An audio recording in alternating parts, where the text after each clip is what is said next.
Olá, sejam todos muito bem-vindos e bem-vindas ao vídeo desta quarta-feira, dia 8 de outubro de 2025, do Cidadania SA, o seu jornal diário com as notícias e os absurdos do Brasil e do mundo. E hoje só tem Brasil porque vai encher o jornal de... Não só notícias ruins, tem coisas boas aqui. Antes de eu ir para as notícias, muito importante, como eu peço sempre, deixe seu like, se inscreva no canal, é muito importante o seu like e a sua inscrição. Também leiam as matérias que eu deixo aqui na descrição do vídeo, tá? Tá muito bem explicado todas as notícias que eu trago aqui, ok? E, se possível, envie o vídeo para conhecidos, seus amigos, para a gente aumentar a rede aqui. Um grande abraço para quem assiste no Instagram e para quem ouve aí no Spotify, a gente tem os nossos ouvintes. Um grande abraço para todo mundo. Então hoje eu vou falar da negócio da medida provisória para substituir o IOF lá, que deu rolo, que tem que ser votado até hoje meia-noite. E o Centrão tá atrapalhando tudo, mas vai dar zebra isso daí.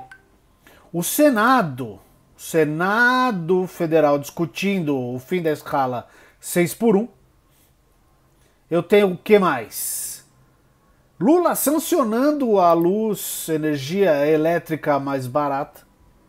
E vou falar um pouquinho da minha querida cidade de São Paulo, onde o prefeito está vendendo ruas.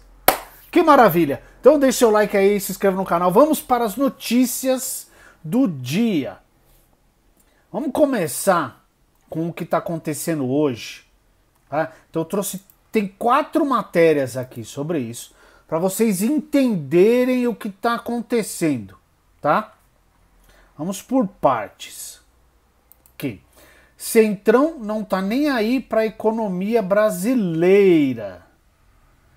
Isso aqui quem falou foi o Zaratini, o deputado Zaratini, que é o relator dessa MP, do IOF. Chama do IOF, mas a questão do IOF caiu.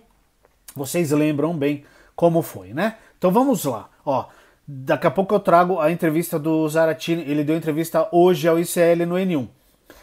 Essa matéria é do Kleber Lourenço. Sem os votos necessários para aprovar a medida provisória 1303/25, o governo adiou para hoje, que é o último dia de validade da proposta.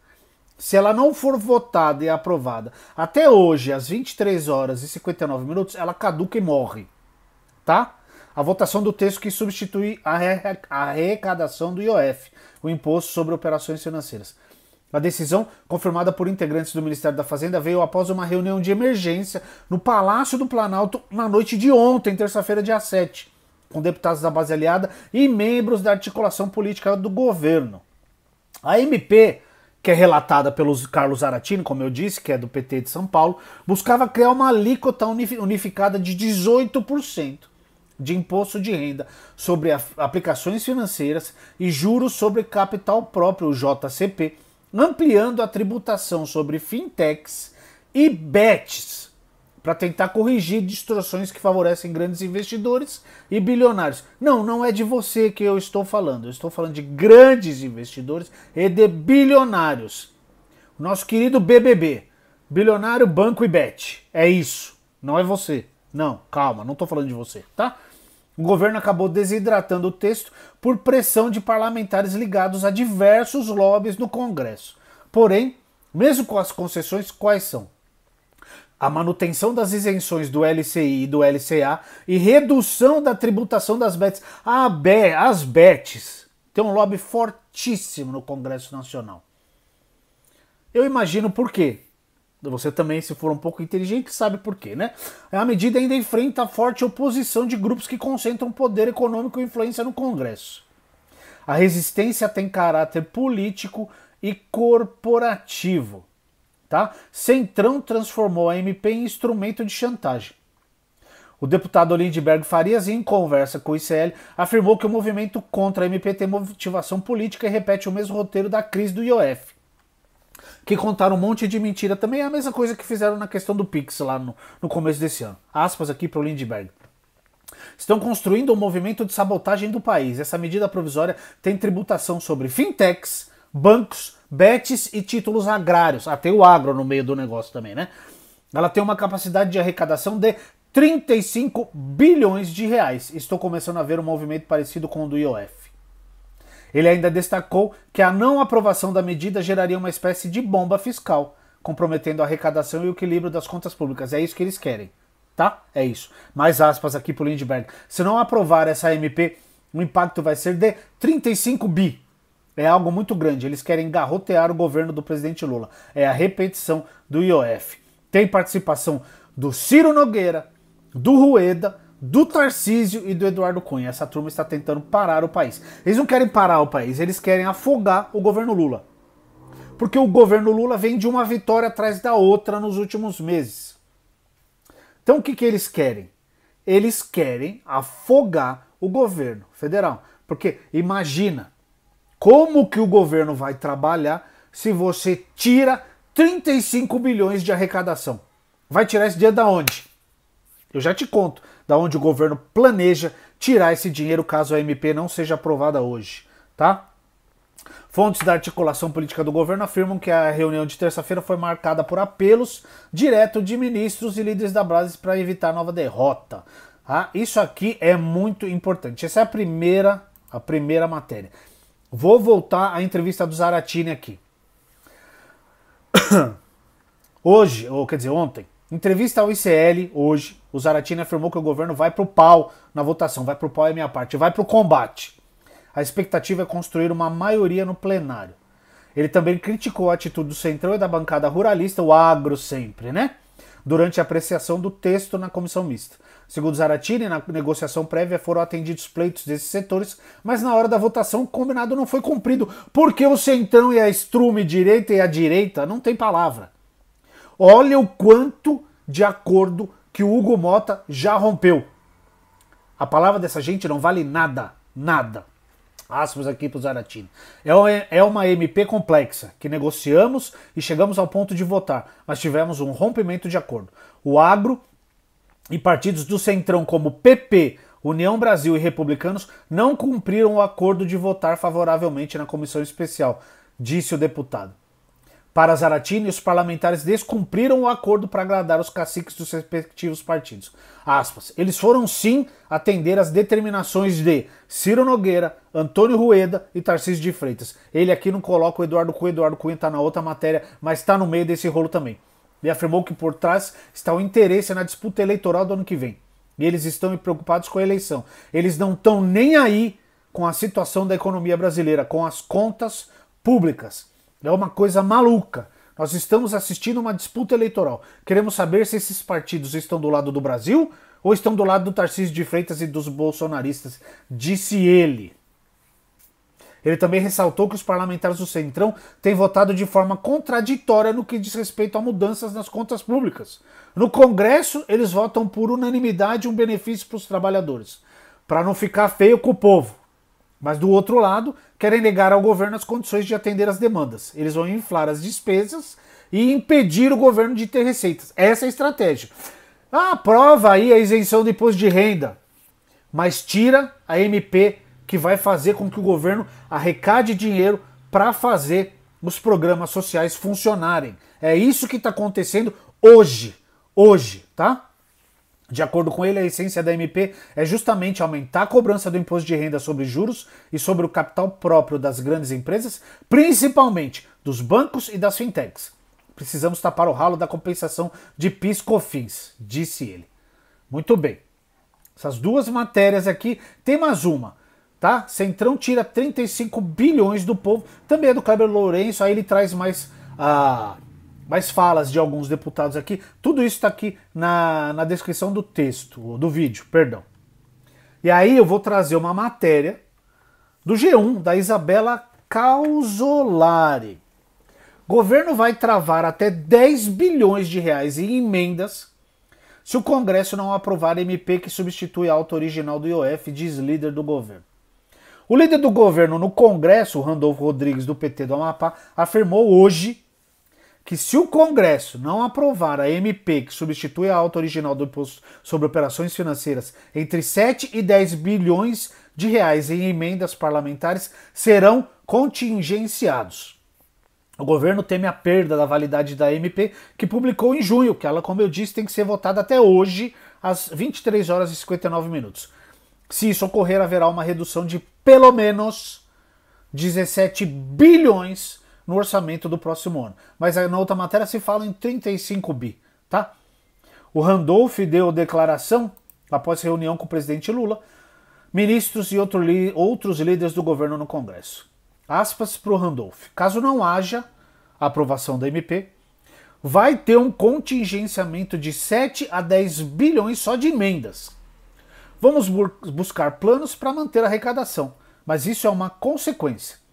Nós temos, como força de lei, que cumprir um regime de metas, que está estabelecido na Lei de Responsabilidade Fiscal, no arcabouço fiscal que o próprio Congresso aprovou. Se tem arcabouço, temos que cumprir metas. Se temos uma queda de receita, por óbvio, temos que ampliar o contingenciamento. A MP precisa ser aprovada até as 11h59. Apenas chamadas emendas de comissão podem ser bloqueadas pelo governo, já que não são impositivas, com a obrigação de pagar. Para as demais de bancada individual, o governo pode atrasar o pagamento, mas em algum momento serão pagas por serem impositivas. Para este ano, o Congresso destinou 11,5 bilhões de reais para emendas de comissão. Desse total, 3,2 já foram empenhadas e serão pagas, restando a liberar outros 8,3 bi. No total, o governo pagou apenas 300 milhões em emendas de comissão esse ano. Segura! Por outro lado, técnicos do governo apontam que a Lei de Diretrizes Orçamentárias, a LDO, garante contingenciamento de emendas impositivas. Entre as emendas impositivas, o governo ainda tem 16,9 bilhões a empenhar. E aqui o Randolph vai dar a palavra, que é o que está acontecendo hoje e ontem no Congresso.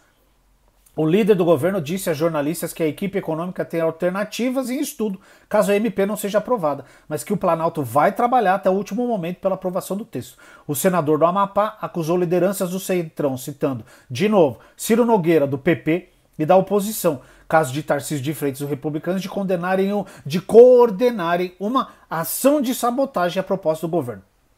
O que está em jogo não é o mérito da MP, o que está em jogo é uma ação de sabotagem coordenada pelo Tarcísio de Freitas, entre outros personagens. Ressaltamos o apoio do presidente Hugo Mota da Câmara e Davi Alcolumbre do Senado, mas temos dificuldades, porque tem uma outra operação em curso procurando antecipar as eleições de 2026, da qual faz parte o governador de São Paulo, o Zé Coca-Cola, né?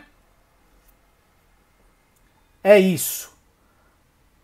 São 18 horas e 20 minutos desta quarta-feira. E até agora não tem nada sobre a aprovação. Então assim, se não aprovar, o governo vai ter que tirar esse dinheiro de outro lugar. Vai tirar das emendas. Lembrando sempre que essa farra das emendas começou no governo Bolsonaro porque ele não governou.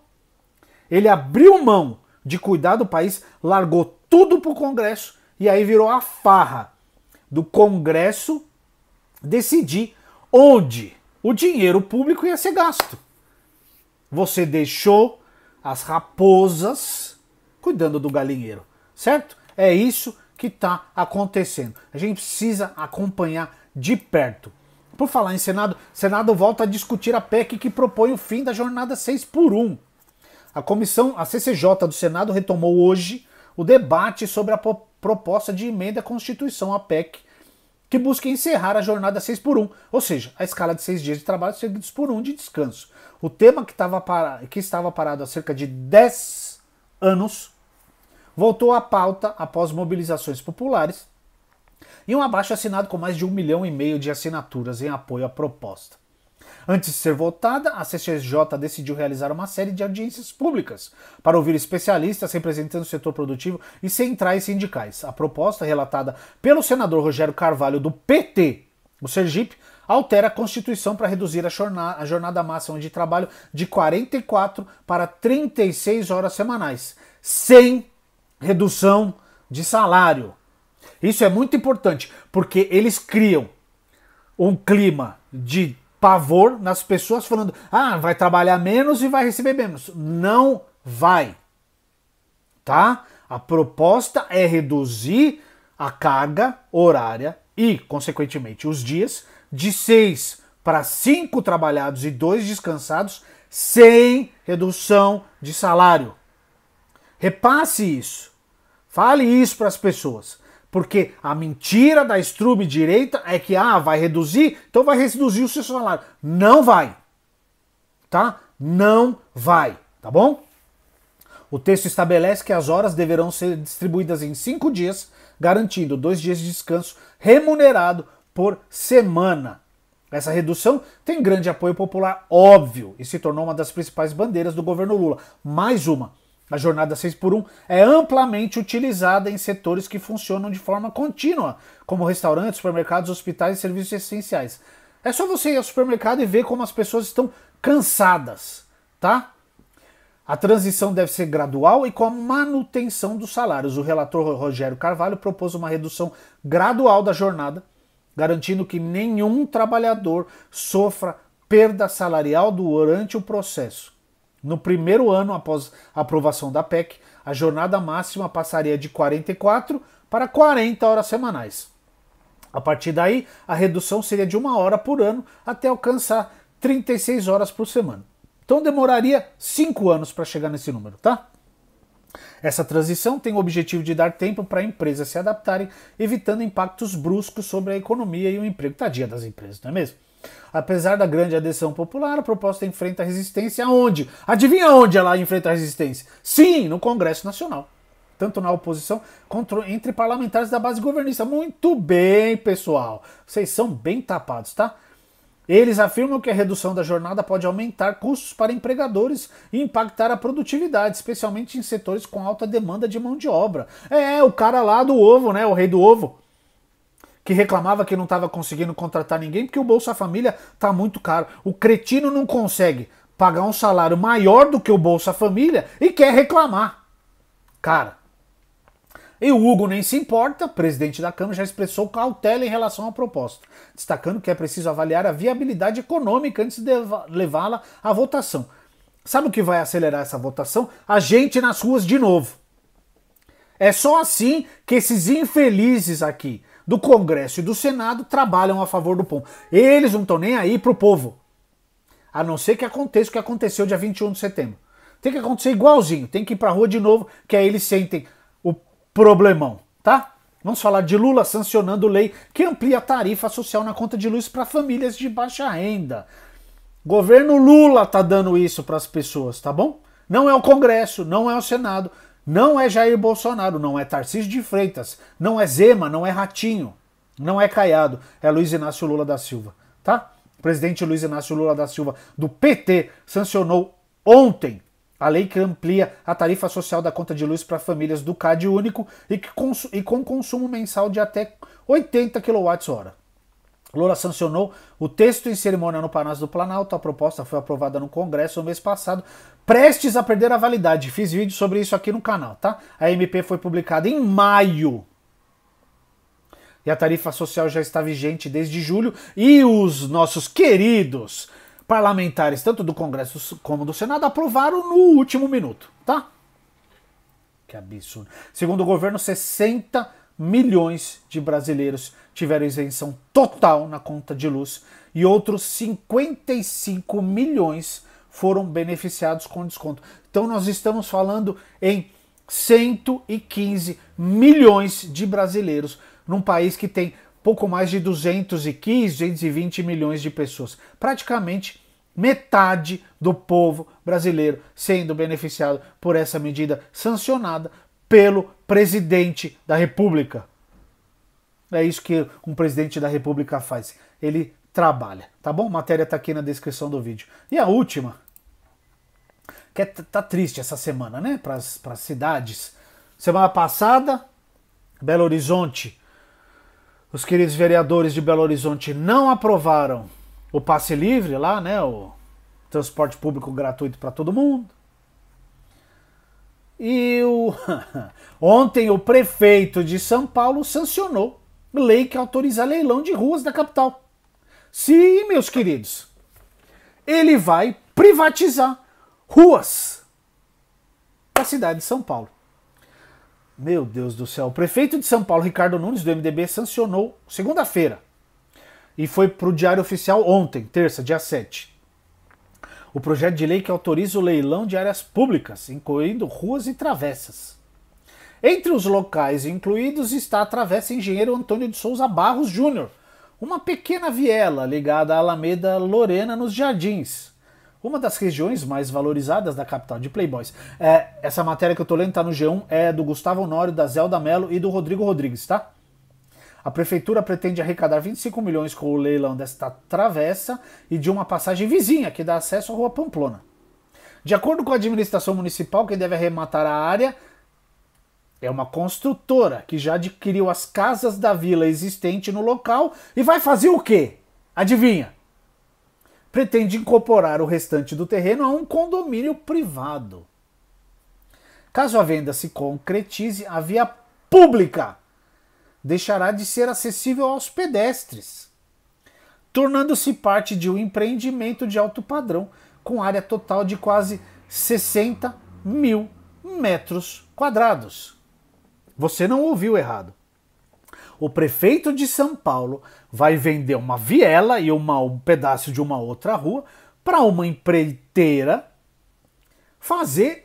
construir um condomínio de luxo. E a rua, que é pública, vai ser incorporada a esse condomínio e as pessoas não mais poderão acessá-la. As pessoas não vão mais poder acessar esta via pública. Tá? É isso. Além dos imóveis nos jardins, porque é de rícola, a lei que o prefeito vai sancionar também autoriza o leilão à concessão de outras 5 vias ou áreas públicas objeto de emendas dos vereadores paulistanos. São elas: Rua Keia Nakamura, próxima à Avenida Jacupêssego, na Zona Leste, onde devem ser construídos apartamentos populares. Emenda do vereador João Ananias, do PT. Avenida Cônego José Salomão, na região de Pirituba, que terá uma área concedida por 20 anos ao Instituto Social de Basquete. Emenda do vereador Fábio Riva, do MDB. Rua Luiz Pereira Rebouças, nas proximidades da rodovia Anhanguera, também com finalidade esportiva. Emenda do vereador Silvão Leite, do União Brasil. Rua Aurora Dias Carvalho, no Itaim Bibi, emenda do vereador Sansão Pereira, do Republicanos. E um lote na esquina da Avenida Brigadeiro Faria Lima com a Juscelino Kubitschek, sem destinação definida. Rapaz. E aí eu trouxe aqui uma entrevista de um urbanista, porque eu não vou falar, eu não sou especialista nisso, eu acho um absurdo, mas vamos ouvir quem entende, tá? E deu uma entrevista aqui ao Brasil de Fato. O arquiteto e urbanista Marcelo Ferraz criticou a decisão e afirmou que a privatização de espaços públicos vai contra o espírito ideal do que é a concepção de cidade. Para ele, a cidade deve ser o, aspas, palco maior da convivência humana, um espaço que promova tolerância, amizade e vida comum. A privatização do espaço público é uma aberração. A cidade é o lugar da festa, da convivência entre classes sociais diferentes. Quando você cria muros, guetos para proteger alguns e deixa os outros soltos, você está criando uma cidade segregada, que não é o que se quer, afirmou Ferraz. Não é o que pessoas decentes e normais querem, não querem, né? As pessoas não querem isso. Mas os elitistas, que são Ricardo Nunes, Tarcísio de Freitas, é isso que eles querem. Eles querem pilhar o Estado, é isso, e privatizar tudo a preço de banana, tá? A entrevista completa do urbanista tá aqui na matéria, na descrição do vídeo, tá bom? Leiam, porque isso aqui é um absurdo. Isso aqui é um absurdo. Eu não sei onde a gente vai parar, hein? Jesus amado. E o PP e o União Brasil, que queriam pularam fora do governo, né? Mas o Fufuca e o Sabino, que são os ministros lá, um do PP e o do União Brasil, falaram: a gente não vai sair, não. A gente não vai sair, não, a gente vai ficar. Foram expulsos do partido. São figuras pequenas, né, na política nacional, mas mostram que mesmo nos partidos em que as lideranças, quem são? Ciro Nogueira e o Rueda, que estão enrolados com o PCC. Tá? O Rueda foi acusado pelo piloto lá de ter aviãozinho junto com o PCC. Tem matéria aqui, tem vídeo sobre isso aqui no canal. Então, mesmo esses partidos, tem pessoas lá dentro, tem congressistas lá dentro que são governistas e vão continuar com o governo. E o PP e a União Brasil não abriram mão dos cargos que tem nos Correios, na Caixa, no Banco do Brasil. Ué, por que não? São mais de 100 cargos, tá? Dos dois partidos em instituições públicas. Ué, aí não vai fazer? Muito bem. Essa foi a edição de hoje. Tinha muito mais coisa acontecendo. O relator lá do pedido de cassação do Eduardo Bananinha, que é amigo da família, pediu para que acabem com o processo. Não, não tem nada, não teve, ele não fez nada de errado, é só a opinião dele. Tá? Vou falar mais sobre isso amanhã. E vamos acompanhar a votação dessa MP até hoje, por volta da meia-noite, tá bom? Essa foi a edição de hoje do Cidadania SA. Deixe seu like aí, se inscreva no canal, envie o vídeo e as notícias para os amigos, para todo mundo ficar sabendo o que acontece no nosso querido país. Um grande abraço e até amanhã.